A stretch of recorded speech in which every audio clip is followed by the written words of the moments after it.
మీరు గుత్తి వంకాయ తింటారు కానీ గుత్తి కాకరకాయ ఎప్పుడన్నా తిన్నారా? ఇదైతే నవ్య వాళ్ళ మదర్ రెసిపీ అనమాట. ఆంటీ చాలా అంటే చాలా బాగా చేశారు. అసలు కాకరకాయ తినము చి అనే వాళ్ళు కూడా ఇంకా కొంచెం ఎక్స్ట్రా వేపించుకొని మరీ తింటారనమాట.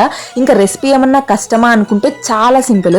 ఫస్ట్ కాకరకాయలు ముదురువా లేతవా చూసుకోండి. ఇన్ కేస్ ముదురువా అయితే వాటిని ఉప్పు పసుపు వేసి ఉడకబెట్టాలి. లేతవైతే అలానే సీడ్స్ వచ్చేస్తాయి కాబట్టి ఉడకబెట్టాల్సిన పని లేదు. నెక్స్ట్ మసాలా ప్రిపేర్ చేసుకోవాలి. దానికి కావాల్సిన ఇంగ్రీడియంట్స్ నువ్వులు, పల్లీలు, జీడిపప్పు, జీలకర్ర అండ్ కొన్ని ధనియాలు ఇవన్నీ వేసేసి కొంచెం ఒకసారి పేస్ట్ చేసుకున్న తర్వాత ఉప్పు, పసుపు, కారం, కొంచెం ginger garlic paste and garam masala వేసేసుకొని ఇంకొకసారి ఫైన్ పేస్ట్ చేసేసుకోండి. ఇవంతా చేసుకున్నాక ఉడకబెట్టిన కాకరకాయలోంచి సీడ్స్ తీసేసి ఇదంతా స్టఫ్ చేసేయండి. చేసేసిన తర్వాత ఆయిల్ జస్ట్ కొద్దిగా వేస్తే చాలు. ఈ స్టఫ్డ్ కాకరకాయలు మొత్తం ఆనియన్లో ఫ్రై చేసేయండి. ఆల్మోస్ట్ ఒక 5 to 10 minutes పడుతుంది అంతే. ఈ కలర్కి వచ్చిన తర్వాత దించేసుకోవచ్చు. టేస్ట్ మాత్రం చాలా అంటే చాలా బాగుంది.